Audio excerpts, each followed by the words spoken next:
Welcome back to KBC News Check, and moments ago we have been looking at the mention of the BBI appeal case at the Supreme Court, and we want to wrap this up because as much as we would love to delve deeper, and especially to the 7 key issues that the Supreme Court will be hearing, so that they may make a determination who will be contravening the law. But away from that, we can try and squeeze in some of the things that did happen before the whole exercise, and then we shift matters of politics. Of course, a lot. The BBI itself, as much as it was supposed to help and bring Kenyans together, there was a lot of politics in it as well, because politics and livelihoods, we cannot be able to separate them. And of course, I'm joined by Ishmael Nyaribo, who is an advocate of the High Court, a constitutional lawyer, and also a governance expert. And Ishmael, we have been looking at the BBI process, looking at the High Court. They nullified all the judges. We're looking at the Court of Appeal, 6 out of 7 judges. What were the gaping loopholes in the first place? Because we cannot say that 5 judges unanimously, then 6 of the Court of Appeal. There were gaping loopholes which no one seemed to have seen. And of course, all eyes and ears would be and have been on the Attorney General, who is the chief legal advisor for the President of the government. But I think this were probably matters even beyond the principal advisor to the government. We've, of course, once in a while blamed the AG for giving half-hearted service to the nation. But now looking at the sum total of the mistakes or errors that have been made, which found their way to the courts. And by the way, it's not about BBI alone. If you talk about the presidential orders that have been issued by the head of state, and they find their way to the courts and the courts nullify them.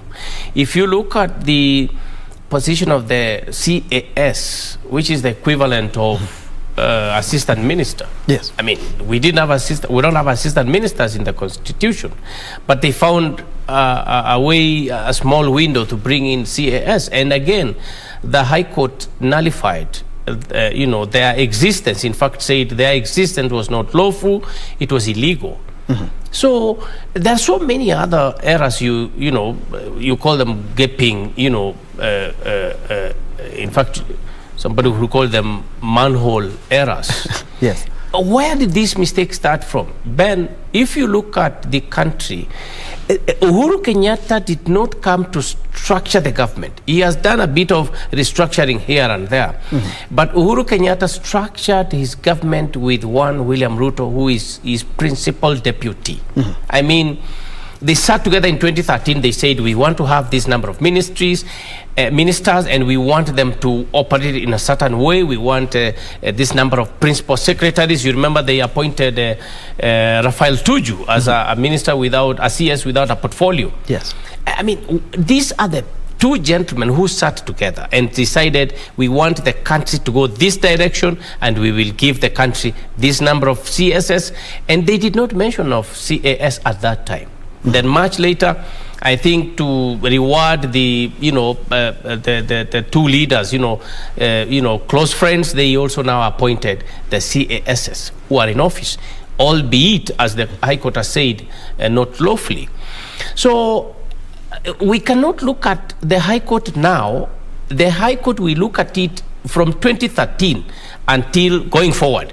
And we cannot look at leadership errors today. We look at leadership errors from the time the leadership mistakes started to be made, and that was in 2013. So I think that there was no intention to fulfill the dictates of the Constitution when the Jubilee government came to power in 2013, and I think that's where the mistakes, were really being created. Now, we have seen the High Court becoming more robust and more activist in terms of judicial activism, whereby they are now openly telling the president, hey, here you've gone wrong. Why? Because after the handshake, and the principal deputy to the president walked away, or rather decided he cannot go hand in hand with what he's doing.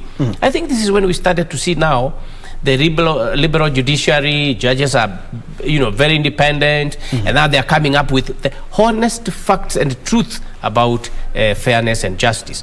So these gaping errors we are seeing now actually were planted way back in 2013. Okay. And Raila Odinga only came in to showcase the errors that are existing. Okay. And now let's assume that the whole BBI process, it was the counties or the National Assembly at the Senate, and of course they talked about the public participation, which the court said that it wasn't done adequately. What if everything sailed through and BBI was embraced by Kenyans? Could have somebody gone to court a little bit later to challenge that or sought some constitutional interpretation? Because we talk about we have already passed the BBI, but we didn't do ABCD, or this was not achieved. Could that have held any water when it comes to the interpretation? Bantro, as I said, no one can stop Kenyans from what they want to do. The courts cannot stop Kenyans from what they want to do. Parliament cannot stop Kenyans to do what they have to do. Neither can the executive stop Kenyans. Of course, institutions can create a bit of inconveniences here and there. But as I said before, the High Court pointed out the mistakes, the errors, procedural and lawful ones, in terms of a bit of content that was not supposed to be, when you go in and attack the IEBC and they decided that we need 70 constituencies, at what point did you sit down with IEBC to determine 70 constituencies? At what time did you go to the people so that you listen to each county that we need a constituency here and not this other side? So the issue here is actually procedural. How do you come up with a 70 number without sitting down with IEBC, without getting their report, without that emanating from IEBC? So these are some of the issues. But in terms of whether you have asked a hypothetical question, whether now, I mean, if we had gone all the way, go to the referendum, people vote, and then come back and say, now we have a new constitution, could somebody have gone to court? Of course, the courts in Kenya are open to every Tom, Dick, and Harry. Whoever wants to go to court to try to get a point, even for interpretation purposes, you are allowed to go to the court. But of course, the outcome would have been different, because the whole country has been conned into, the whole country would have been conned into a process, and then you go ahead and now you go to court and the court says, no, the proper procedure was not followed. So I also think that the judiciary, Montroy, apart from being a composition of learned men and women, must step out of the straitjacket and decide to offer serious leadership through the judgments of the judges. I mean, you cannot say, for example, Bantry, that IEBC has said they are going to close, voter registration by Friday. And as a judge sitting in the High Court, you listen to two people complaining, saying, no, I mean, maybe my children are in Uganda, they are coming week after next week, so I want them also to do what? So then you decide you want to, enlarge the period. That looks elegant and looks like you're really protecting human rights. But have you listened to the IBC telling you there is no way I can send somebody to Meru and to Kakamega unless I have money? So these are practical things. So we must move beyond the academics and beyond what appears to be the right thing, even in law, and work with practicals. We all need to eat in this country, but are you going to tell me that I feed 100 people and I don't have the funds to do that? So let us, I think that the judicial, not judicial really, but I think that the judges must accept to look at things in a more dynamic way and then provide practical judgments which can be obeyed rather than creating a new dispute. Indeed, and of course they have talked about the judicial independence, and sometimes they have talked about the judiciary locking horns with the executive. There's something closely related to that, and whatever you've said is quite useful, is that is the case of the left hand not knowing what the right hand is doing, because IEBC was very categorical that we have not received the funds from Treasury, and so we cannot extend, but the court went ahead. I'm happy it was overturned in the Court of Appeal. Yes, went ahead. Is it a case of the left hand not knowing what the right hand is doing? Because basically they know that IBC had already said that we don't have. No, I think that we are still a young country. Of course, 50 years post-independence, really, we should now have matured. I mean, if you are a 50-year-old, you are no longer youth. You are not a teenager. You now know what to do. So I think that as a country, other than admiring the West and what the Western countries do and what Mzungu come here and tell us and how they really try to vuruga our minds, we need to stick to a culture. And this should be based on the desire to help people, the desire to make sure that Kenya is actually going to go forward in agriculture, in roads, in health, in education. We will take the country forward. And we all know what's good education.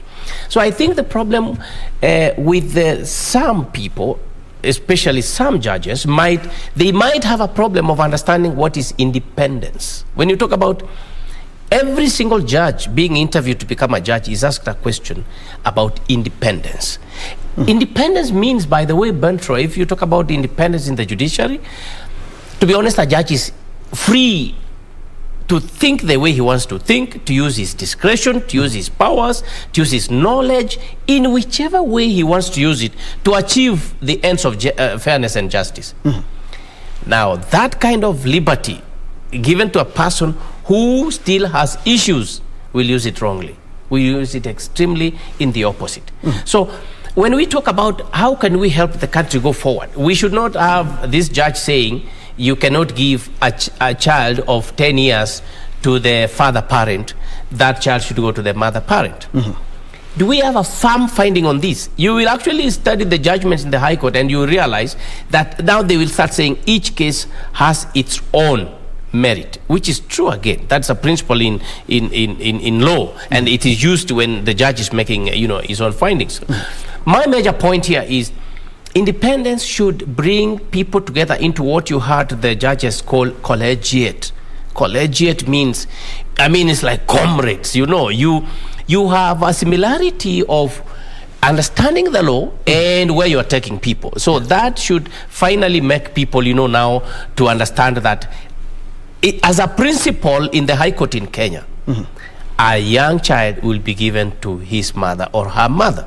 But what are the exceptions? Exceptions should not be left to the independence of the judge, to the individual judge. The exceptions should also be written across the board. We should know that, yes, however, it can go to the father, to the father, not the mother, in case of the following applicable issues. So, but we leave it so much into discretion, and then a judgment comes from this court and the other court says no to the same concurrent jurisdiction, and I think that is where the problem is. Independence should be properly understood and used correctly. I remember is also former CJ David Maraga had raised the same issue. But away from that, as we wind up on the BBI exercise, the High Court and the Court of Appeal did talk about some of the things that the BBI didn't observe or didn't meet the threshold when it comes to amending the Constitution via Article 256.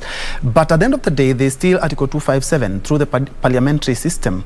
And is there any way that the BBI proponents can pick up the broken pieces and try to amend some of the issues, in the contentious issues, via parliament? For example, adding funds to counties. That I don't think that really needs 256.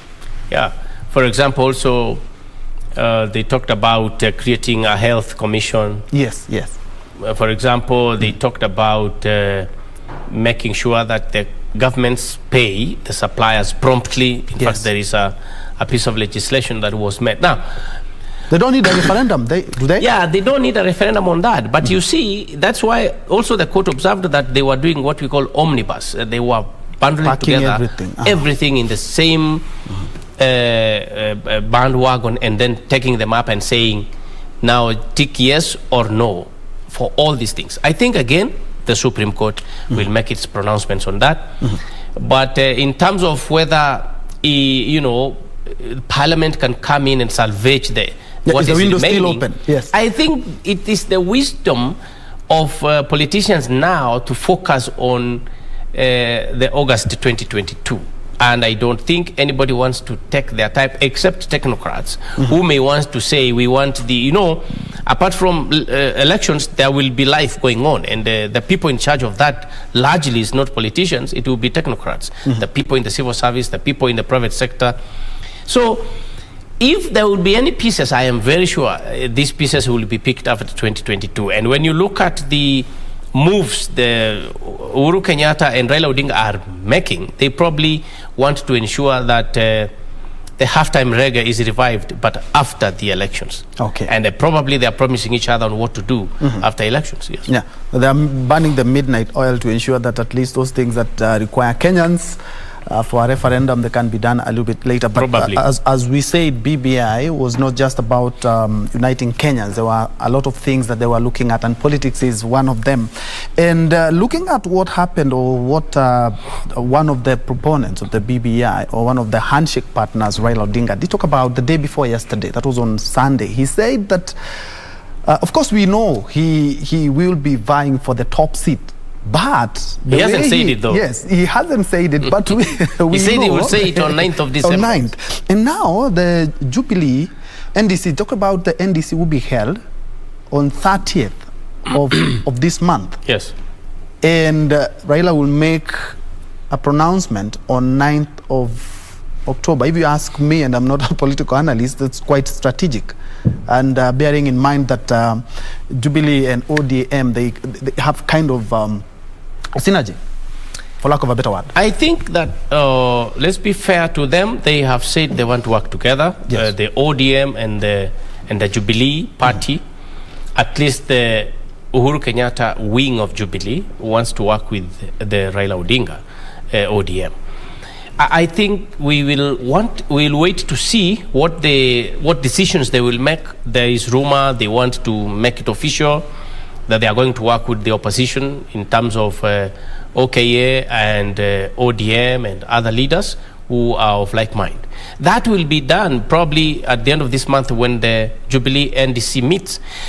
But even though that is going to happen on at the end of this month, you see that Raila Odinga is still going to make, I think we know that Raila is going to contest for presidency next year, but he wants to make it in such a style. I think he's working on, his campaign team and strategy teams to ensure, every other, aspect of his campaigns is covered before he can make that announcement.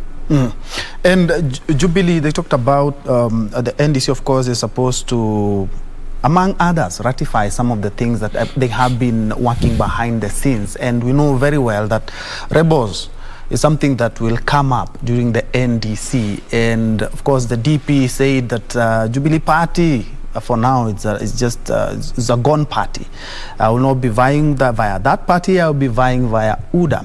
In terms of the house cleaning that Jubilee needs to do during the 30th November NDC, and how it will shape up politics of Kenya as we wait for Raila Odinga also to make the pronouncement. And of course, we know very well he is going to be vying, but we don't know exactly what will be in his speech on the 9th.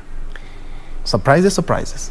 The major thing, Bantroy, about party expulsion and rebels, if you use the term rebels, is about the contribution, your loyalty. You see, these members of parliament you see here, they contribute each time to their sponsoring party. So, can you sponsor UDA? You give in 200,000 to UDA, and you come back and you give maybe 100 or 50,000 to Jubilee. Is it possible? No. The answer is no. So the issue about the rebels and kicking them out of the party, even for the members themselves, they are not worried about that, because the process you have to go through to ensure that a person has completely been expelled and is not now, expected to make contributions, it's a long process. And if a member is not actually making contributions to his sponsoring party, there is a process of removing him from the party, and they can do that. That is why you see it doesn't bother to whether ODM or UDA or Jubilee, whether you send them from here or there. That's why they can today speak for this party and tomorrow they're speaking for this party. The main issue is contributions. Who are you contributing? Where is your loyalty?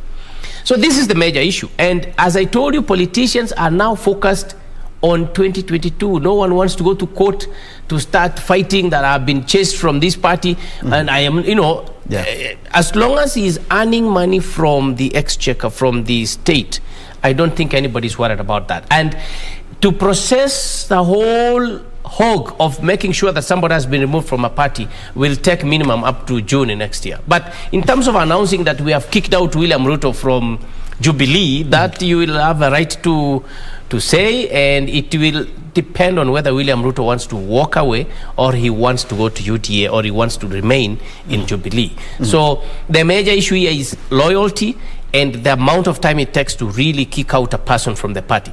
But in terms of this public ceremony of handing over flowers of hate and saying we do not have you in our party anymore, that they can do on the 30th of this month. Yes, and what do you think? And it may have no consequence, really. Really? Actually, that was my next question. What do you think it will shape up? Because at the end of the day, we know that these MPs, of course, they came in to power via Jubilee.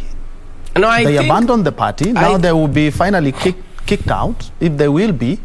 And what will that shape up? And I don't want to mention names of, we've seen people, they say they have been living together for a long time, but they know they don't live together, in a marriage.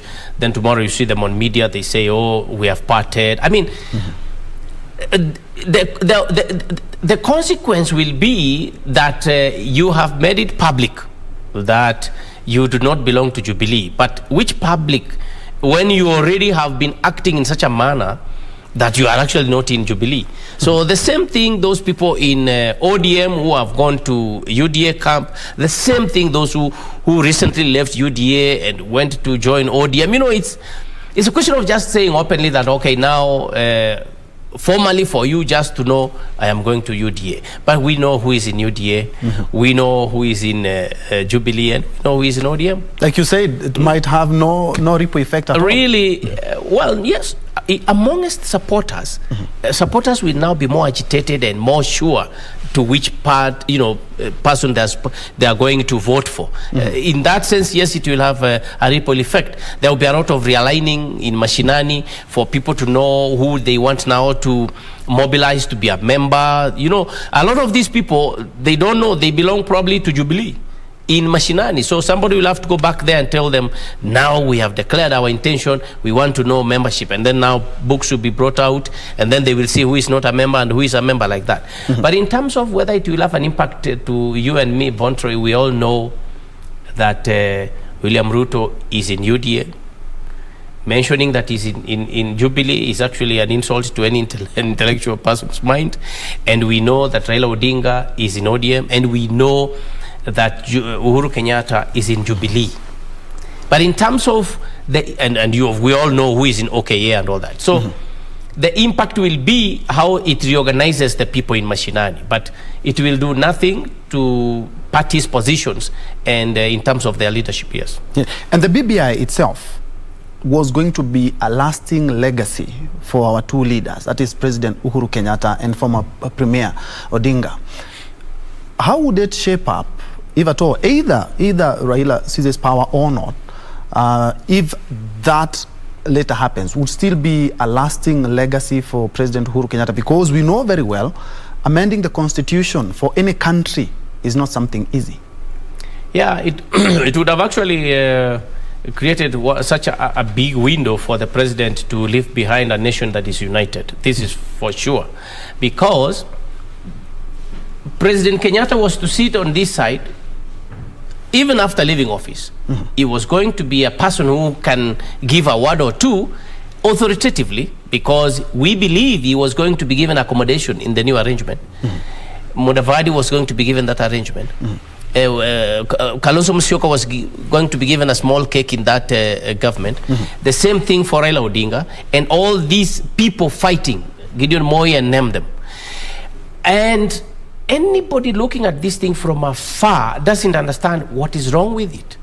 But of course, because political machinations have to be, include backstabbing. Somebody came up with a theory that, this guy wants to remain in office. Why are you accepting this BBI? And then it took the turn it took. So if there is another way, the head of state is going to ensure that Kenya is left as one. Now, for him, he has said it is by leaving the country to a person whom he trusts cannot steal from the people. And some people, of course, even before that a name is mentioned, they will be pointing fingers at him and say, hey, you are insulting our person. So let's leave this. Once the Supreme Court comes back and says BBI was never meant to be, then we start now commentating about whether BBI was indeed good or bad. But for now, I think the president will concentrate on the 4 main agenda and 4-point agenda, housing, agriculture, health, and, infrastructure and all that. And once 2022 comes here in September next year, we will see what they have achieved, and then we can give better comments about it. Somebody may argue that looking at the political landscape that we are in the country right now, DP is in Nyanza. Yes. We've seen a former premier in the mountain. We've seen all these leaders traverse in a way that we've never seen in the country before, and especially when it comes to campaigns. Could we say perhaps BBI did achieve something to unite Kenyans to the point that we are now tolerant of each other's politics as things are now? And I think we give it to we thank those who have fought in this country to ensure that we are able to move into every other part of the country. Of course, a little bit of stoning here and there, you saw that happen in Busia, and a little bit of that in Migori when Wanjigi was there. That will go down. At the end of the day, we will always have fanatics. But if Raila Odinga can actually go to Nyandarua and get about 100 people. It was amazing that he can actually have thousands of people. Yes. But if he can go to Nyandarua and have 100 people, and he goes to Nyeri, and even 50 people can listen to him, then we have a free country. And this is what Raila Odinga was actually fighting for so long. So the fact that I, as a lawyer, can come to the television and commentate and give a honest critique about whether the president or the deputy president or Raila Odinga, without being hounded, without being followed, yes. I think we've come from far, Bontroy. We could not do this in Kenyatta's days or in Moi's days. You could not. So we must be thankful to the liberation, liberation initiated by the freedom fighters and continued by Raila Odinga until recently. Many of the people who have good political space, which they used to insult others, has actually been fought by Raila Odinga. And I think, in all fairness, we give it to him. I mean, I'm not here campaigning for him in that sense, but he has done it. He has actually fought for it. For multipartyism, and of course, where we are, we cannot take that away from him, whether he is vying or not. And looking at the DP, remember that he is a deputy party leader as things stand. For Jubilee Party, despite the many challenges that they are having right now, he still remains the deputy party leader. How hard is it? We have the Political Parties Act. I don't know whether they're going to use that to eject him, because he said, I'm also in another party. Of course, the Political Parties Act does mention that if the position is vacant, either you resign or you seek mandate with your new party. But I'm not quite sure that is going to happen. You see, what we have to bear in mind is we are trying to regularize positions in this country. We are trying to demystify who is a president, who is a deputy president. I mean, we are trying to remove that glamour that goes with the person in office, so we make it ordinary.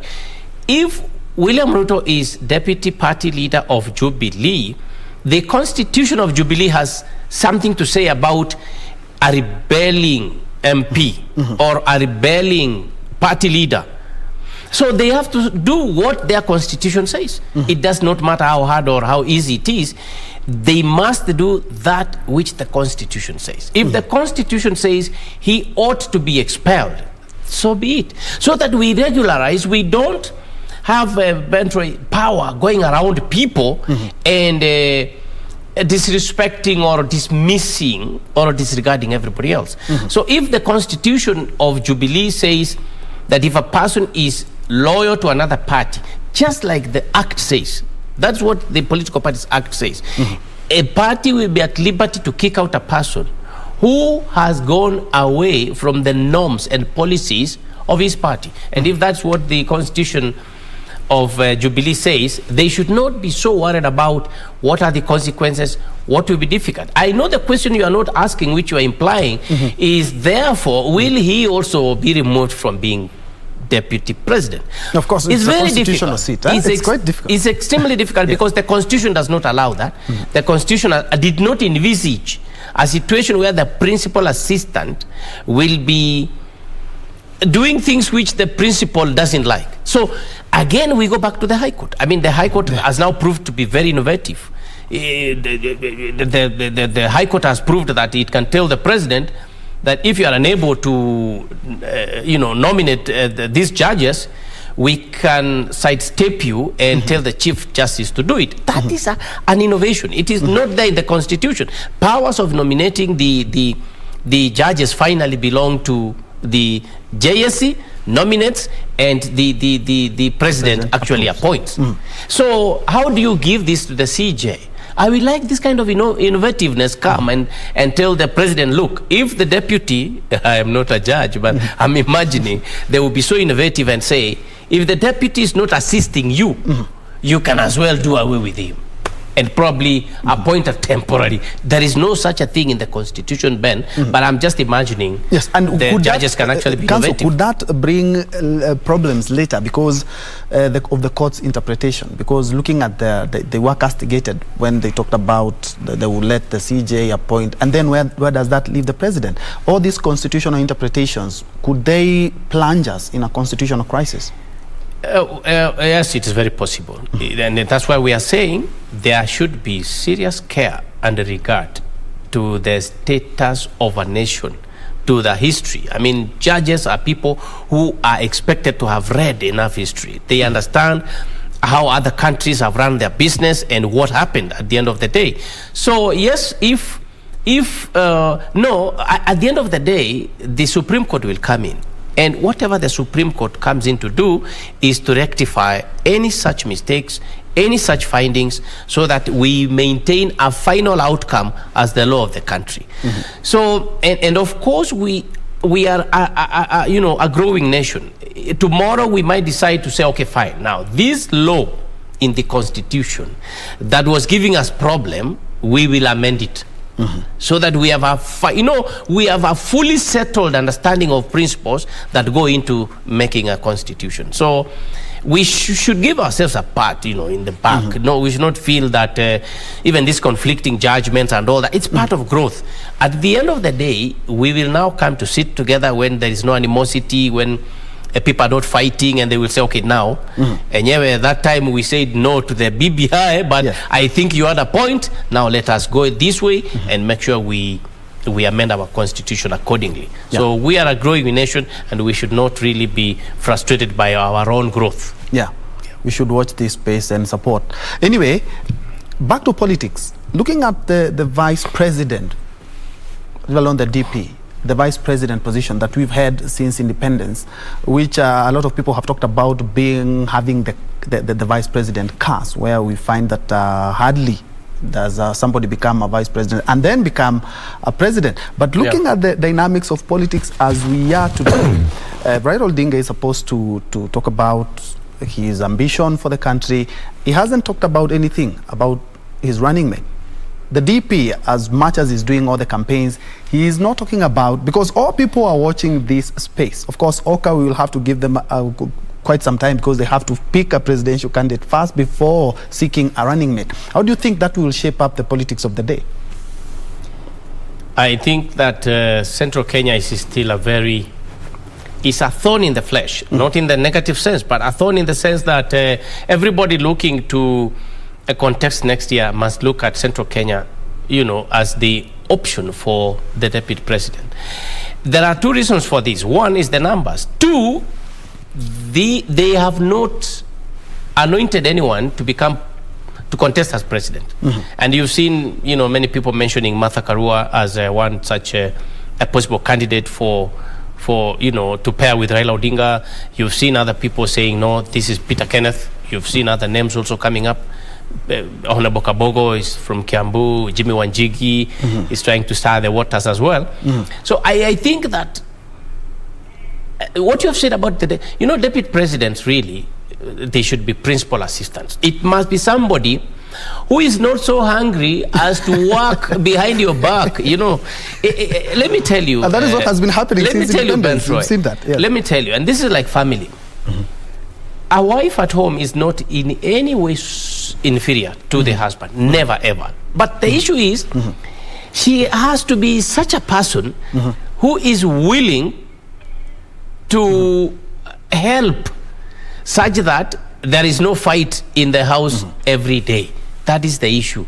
A deputy president should be a person willing to assist, to be a principal assistant. Hold that thought, because of course that is something that is really going to shape up the politics of the day, and especially when it comes to the succession politics next year. Let's wind this up so that we may be able to shift our gears to something else and have been with the council, Ishmael Nyaribo. We were putting into perspective the matters BBI, of course, the Supreme Court giving directions on how the case will be heard from the 18th to the 20th of next month. The final words, council, the political landscape, and of course matters litigation as we wind up.